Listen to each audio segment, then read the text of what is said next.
Abonnez-vous sur notre chaîne YouTube en cliquant sur la cloche, likez, commentez et partagez la vidéo. Bonjour, bonsoir à toutes et à tous, tout dépend à quelle heure vous m'écoutez, quoi qu'il en soit, il est l'heure de se réveiller. Une fois n'est pas coutume, je vais manquer mes obligations quant à la diffusion aujourd'hui du premier numéro de ma série sur le symbolisme, pour passer un vrai coup de gueule. Et je tiens à préciser que ce coup de gueule n'est pas malveillant et n'incite à aucune forme de discrimination. Ce coup de gueule est une bouteille à la mer pour vous. Depuis le lancement du mouvement Black Lives Matter, comprenez la vie des Noirs compte, j'entends ou je vois de plus en plus de monde en France revendiquer également leur indignation face à l'oppression dont serait, je dis bien serait parce que face à l'émotion, le factuel reste pour moi le maître, dont seraient victimes les Noirs. Et bon, si l'on ne fouille pas assez, on découvre ce mouvement et on se sent aussi révolté, on se sent indigné et on a envie de s'identifier à eux. Et c'est de plus en plus en train de rentrer dans l'esprit des citoyens français. D'ailleurs, quasiment tous les mouvements américains finissent par s'exporter en Europe, en France, et c'est pourquoi il est temps de vous dire qu'au même titre que le féminisme 3.0, le combat Black Lives Matter est une blague. Et vous passez à côté de l'histoire, car l'histoire n'est plus. Vous pouvez revenir en arrière sans arrêt pour crier votre indignation sur ce qu'ont fait vos ancêtres, mais l'histoire s'écrit au présent. C'est aujourd'hui que vous devez faire preuve de discernement, d'une analyse critique de la société dans laquelle vous vivez. Il ne s'agit pas de tout réfuter, mais analyser les événements. Levez votre nez de votre réseau social inondé de points de vue et prenez le temps de vous éduquer. Alors je vais vous balancer des faits qui vous permettront de comprendre qu'il y a bien quelque chose qui ne tourne pas rond dans ces mouvements de justice sociale, et je vous expliquerai après pourquoi. D'après les adhérents de ce mouvement, les Noirs seraient abattus avec un acharnement sans précédent par des policiers blancs. Entendez le gouvernement Trump. Sauf que les faits parlent d'eux-mêmes. Les Blancs représentent 48% de la population américaine, quand 13% sont composés par les Noirs. 13%, retenez bien ce chiffre face aux 48% de Blancs. Bon, pour ceux qui ne le savent pas, le FBI tente de faire destituer Trump avec l'aide d'Hillary Clinton à la moitié de son mandat. Donc le FBI ne produit pas des statistiques qui vont dans le sens de Trump. Il les diffuse parce qu'ils sont obligés. Et force est de constater que les chiffres sont sincèrement alarmants. Tout à l'heure, je vous ai parlé de 13% de blacks aux États-Unis. Dites-vous que les derniers chiffres montrent que plus de 50% des crimes aux États-Unis sont commis par des Noirs, et à ça vous pouvez ajouter que 75% des Noirs qui ont trouvé la mort dans une affaire de légitime défense ont été tués par des Noirs.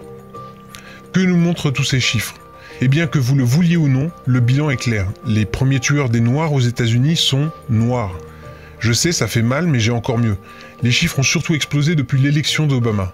So me as an African American, I have a 2,000 time more likelihood to be shot and killed by another black man leaving this event than I do by a white person, a police officer, and a neo-Nazi. So you don't think that's a 2,000 times more percent. I mean, we're killing us as African Americans, we're killing each other.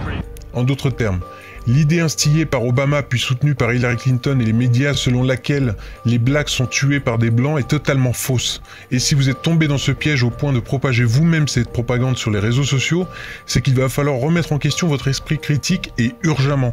Oui, l'esclavage c'est mal. Oui, tuer des noirs c'est mal. Oui, agresser une femme c'est mal. Oui, l'homophobie c'est mal. Mais putain, vérifiez les faits, les chiffres, faites appel à votre bon sens et arrêtez de vivre dans ce monde où l'on est soit d'accord avec vous, soit raciste, homophobe ou sexiste. Si vous êtes contre l'avortement, rencontrez des pro-avortement. The most important question for you to determine your position, what determines a life? Where does life begin? I have answered it when it's viable outside the womb. When it's viable outside the womb. I believe there are two genders. Okay. You're welcome to change my mind. Can I pause you right there really quickly? Just first off, I hope that I haven't been hostile. I know you talked about that. Been hostile Okay. at all. No, Even, this is a great. Okay, good. We're good. Because I know we disagree, but I certainly don't want to be disrespectful to you personally, even if I disagree with you. So Si vous êtes contre quelque chose, dialoguez avec ceux qui sont pour. Ne vous enfermez pas dans un combat aveugle où vous ne vaudrez pas plus que des hooligans dans un stade de foot. What you're doing now, you're going to bring anarchy, and then you know what's going to happen? Martial law. And these freedoms that you're talking about now, you're going to lose them. And then you're going to understand what a real situation. You have people in this group who are socialists, who are anti-American and anti-our freedom, and they're latching on your different causes, and they're playing on your emotions so that they can get you all riled up, so that you can turn around and continue to do what you're doing and divide the country, and then bring about chaos and anarchy so that they can bring martial law. That's what's really going on. Open your eyes and use your head. That's what's happening. Si vous ne faites pas l'effort de vous éduquer, le système le fait à votre place en vous installant devant cette simulation de la justice sociale, et pendant que vous vous battez à revendiquer vos privilèges ou dénoncer ceux de l'homme en face de vous, la division profitera tout simplement à vos véritables ennemis, le 1% qui bénéficie en ce moment même de 82% des richesses créées dans le monde. Tous ces combats identitaires nés ces dernières années sont en train de nous diviser de plus en plus. Chaque segment de notre population mondiale revendique quelque chose. Bientôt, nous aurons dans la rue des mouvements pour le droit au mariage avec un objet inanimé, les pédophiles qui revendiqueront non pas leur perversion mais leur préférence sexuelle. Je vous mets ma main à couper qu'au rythme où ça va, vous aurez aussi à dealer avec ce débat-là. Et pourquoi cela ? Parce que le politiquement correct est en train d'envahir le monde et notre esprit critique sera bientôt considéré comme du fascisme. Si vous n'utilisez pas dès maintenant votre esprit critique, je ne m'inquiète pas, vous vous réveillerez un jour, mais il sera trop tard. Et vous aurez le plaisir de vivre dans un monde totalitaire, dirigé par la bien-pensance.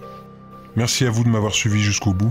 Ces rendez-vous représentent énormément de temps de travail, alors si vous aimez ce que je partage avec vous, n'hésitez pas à m'offrir un pouce bleu sous cette vidéo. Ça permet à mes vidéos d'être plus exposées et tout simplement ça montre aussi votre soutien croissant.